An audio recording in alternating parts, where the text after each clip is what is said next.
Hello, नमस्कार. कोमल ब्लॉगमध्ये तुमचं सगळ्यांचं स्वागत आहे. आज व्हिडिओची सुरुवात मस्त अशा स्नेक प्लांटनं केली आहे. आम्ही एक स्नेक प्लांट आणला होता मोठा आणि त्याच्यासोबत हे 2 पॉट आणि त्याच्यासोबत त्या खालच्या प्लेट आणल्या होत्या. मग त्याचं रिपॉटिंग केलं 2 याच्यामध्ये थोडे-थोडे लावलेत ते. बघा किती छान दिसत आहेत ना. आवडलं तर कमेंट करून सांगा मला. त्यानंतर आज येताना भूक लागली होती त्याच्यामुळं मग नारळ पाणी पिऊन आले होते आणि घरी आलं बघितलं 2-3 चपात्या सकाळच्या शिल्लक होत्या. आणि चपात्या सहसा शिल्लक राहत नाही. एखादी असली तर ती मग फेकलीच जाते. मग आज नेमकी 3 चपात्या होत्या. म्हटलं मस्त चपातीचा काला, आम्ही काला म्हणतो त्याला, कोणी चपातीचा चिवडा म्हणतात, ते करावं म्हटलं. मग त्याच्यासाठी कांदा, हिरवी मिरची आणि शेंगदाणे आणि कोथिंबीर असं घेतलं होतं. टोमॅटो मला नाही आवडत त्याच्यामुळे मी टाकत नाही टोमॅटो त्याच्यामध्ये. आणि मी चॉपिंग बोर्ड नाही घेतलेला, कारण ते परत वुडनचा घेतला ना तर मग त्याला बुरशी वगैरे लागण्याची भीती असते. त्यामुळे मग ते, आणि ते जर व्यवस्थित क्लीन करून नाही ठेवलं तर त्याला खूपच हे होऊन जातं. त्याच्यामुळे मी काही घेतला नाही आणि स्टेनलेस स्टीलचा घेण्यापेक्षा मग मी डायरेक्ट हे स्टीलचंच आपली प्लेट यूज करते. त्याला बॅक साईडनं आहे ना मी कलरनं असं निशाण करून ठेवलं आहे, जेणेकरून तीच प्लेट दरवेळेस यूज होईल. नाहीतर मग बाकीच्या प्लेटला स्क्रॅचेस पडतात. त्यामुळे ती चॉपिंग बोर्डची मला गरजच वाटत नाही. त्यानंतर म्हटलं आता रेसिपीला स्टार्ट करावं. तर कढईमध्ये जिरं आणि मोहरी टाकली. जिरं मोहरी व्यवस्थित तडतडल्यानंतर मग त्याच्यामध्ये हिरवी मिरची टाकली, शेंगदाणे टाकले अगोदर आणि त्यानंतर मग हिरवी मिरची टाकली आणि थोडासा कढीपत्ता देखील टाकला. मग ती व्यवस्थित फ्राय झाल्यानंतर त्याच्यामध्ये कांदा टाकला आणि कांदा व्यवस्थित फ्राय झाल्यानंतर मग त्याच्यामध्ये हळद टाकून घेतली आणि हळद आणि ते टाकल्यानंतर मग शेवटी चपातीचे आपण जे बारीक हे करून घेतलं आहे ते टाकलं आहे. ॲक्च्युली काहीजण ते मिक्सरमध्ये करतात, त्याच्याने ते व्यवस्थित बारीक होतं. जर चपाती वगैरे कडक असेल ना तर ते मिक्सरमध्येच करून घ्यायचं. आता तर मी हातानेच केलं आहे, कारण चपाती सकाळचीच होती त्याच्यामुळे ती जास्त कडक झालेली नव्हती. मग ते हातानेच व्यवस्थित ते झालं. जर तुम्हाला आणखी बारीक पाहिजे असेल तर मग तुम्ही मिक्सरमधून काढून घेऊ शकता. मग व्यवस्थित ते सगळं मिक्स करून घेतलं. त्याच्यामध्ये कोथिंबीर आणि मीठ टाकलं आणि जरा वेळ ते वाफवायला ठेवायचं आणि मध्ये त्याला हलवत राहायचं. एक 2 ते 3 मिनिटानंतर एकदम छान रेडी झालं होतं. त्यानंतर लिंबूसोबत मस्त एन्जॉय केलं आणि ॲपल आणले होते येताना, मग ॲपल देखील घेतला त्याच्यासोबत खाण्यासाठी.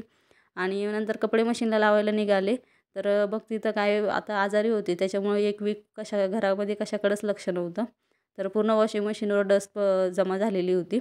म्हटलं आता आहे वेळ, ते चपातीचं हे केल्यामुळं स्वयंपाक करायचा नव्हता. त्याच्यामुळे माझ्याकडे वेळ होता. म्हटलं मग असं वेळ असेल ना तर अशी छोटी-मोठी कामं करून घेतली ना मग संडेला काहीच लोड येत नाही. नाहीतर मग सगळीच कामं एका दिवशी करायची म्हटले ना मग खूप जास्त थकल्यासारखं देखील होतं. परत दुसऱ्या दिवशी आपल्याला परत जॉबला जायचं असतं. त्याच्यामुळे मग सगळेच आपली धावपळ होऊन जाते. त्याच्यानंतर मशीन क्लीन झालं आणि कपडे देखील मशीनला लावले आणि नंतर विंडोकडे लक्ष गेलं. तर त्या मनी प्लांटच्या वेलमुळे सगळी माती जमा झालेली होती. म्हटलं आहेच वेळ तर ते देखील क्लीन करून घ्यावं. मग ते माती क्लीन करण्यासाठी वेगळा कपडा घेतला आणि ते पूर्ण ते मार्बल सगळं व्यवस्थित क्लीन करून घेतलं साईडनं. आणि नंतर म्हटलं आता विंडोची जी ग्लास आहे ती मी आता थोड्या दिवसांपूर्वीच बाहेरच्या साईडनं क्लीन करून घेतली होती. कारण मध्ये पाऊस येत होता ना त्याच्याने बारीक-बारीक थेंब पडून खूप जास्त बाहेरच्या साईडनं खराब झाली होती. मग त्यामुळे आता काही बाहेरच्या साईडनं क्लीन नाही केली. बाहेरच्या साईडने क्लीन करायचं म्हटलं की मग स्टूलवर उभं राहून मग करावे लागते. मग त्यामुळे फक्त आतल्या साईडनंच क्लीन करून घेतली. ते झाल्यानंतर सगळे प्लांट ज्याच्या त्याच्या जागेवर ठेवले. बघा किती फ्रेश दिसतंय. असं फ्रेश दिसल्यानंतर ना मग आपल्याला स्वयंपाक करायला देखील काही वाटत नाही.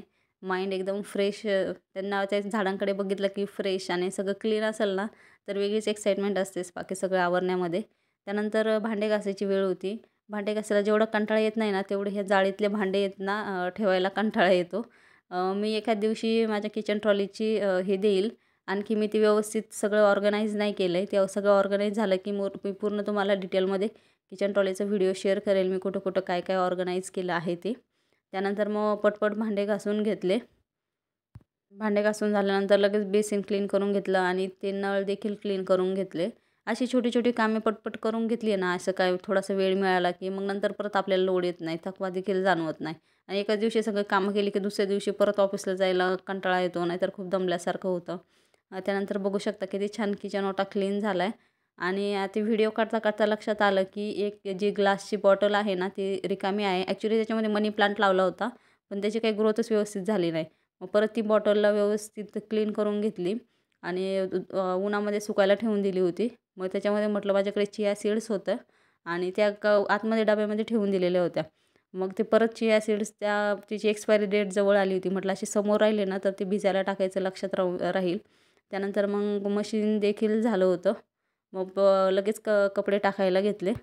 कपडे वगैरे सुकायला टाकून झाल्यानंतर मग जरा घसा खूपच जास्त दुखत होता. कशानेच काढेन वगैरे कशानेच फरक पडत नाही आहे. मग म्हटलं थोडीशी प्लेन पाण्याची वाफ घ्यावी.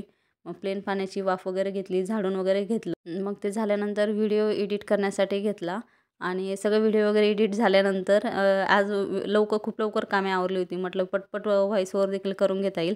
पण नेमकी ते ना ढोलपथकची तयारी चालू आहे सध्या. त्याच्यामुळे एवढा आवाज होता ना मला जवळजवळ 11:30 पर्यंत जागावं लागलं व्हॉईस ओव्हर देण्यासाठी. त्यानंतर असा होता आजचा माझा छोटासा व्हिडिओ. आवडल्यास सबस्क्राईब करा चॅनलला आणि व्हिडिओला शेअर करा आणि व्हिडिओला लाईक करायला विसरू नका. Thank you.